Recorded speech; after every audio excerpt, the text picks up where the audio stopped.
Hey, what's up, you guys? Bloody Jacob here to give you my thoughts on House of Chains.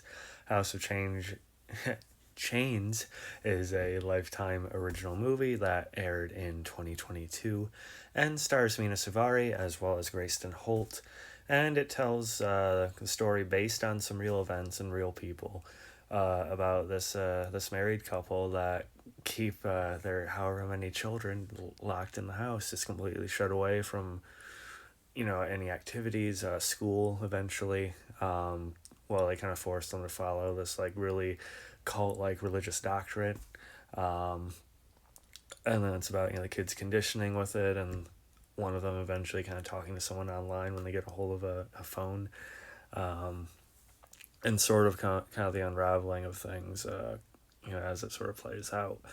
Um, and this one was probably one of the best Lifetime movies I've seen, which might not be a high bar for some, but I generally think this is a pretty good little movie here.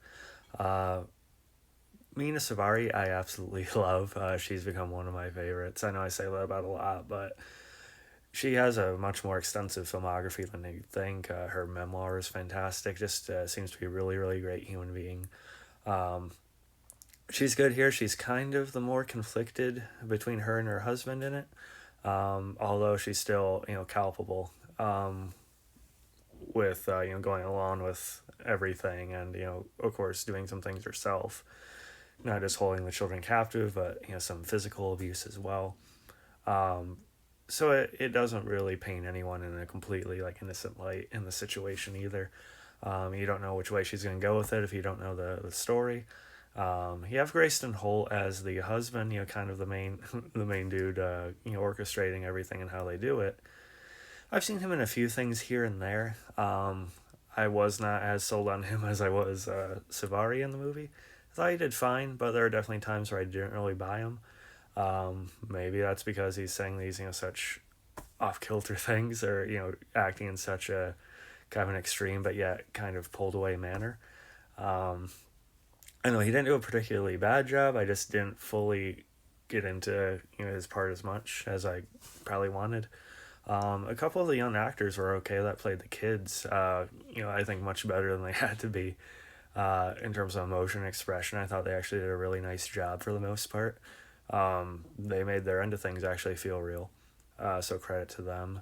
Um, you even have an actress like Kim Roberts, who's guest starred in a lot. I remember her as a nanny in The Strain. She's Child Protective Services in this. But yeah, overall, this is I think pretty good as a Lifetime movie, and just a pretty decent movie in general. I'm not gonna say it's perfect, but there's some rewarding kind of directions it goes in by the end that you'd expect. But it's played off fairly nicely, especially with Savari's character and the kids. So yeah, do check it out. What you guys thought about it? I'm giving it like a B minus C plus somewhere in there. And yeah, later. TikTok, Twitter, Instagram.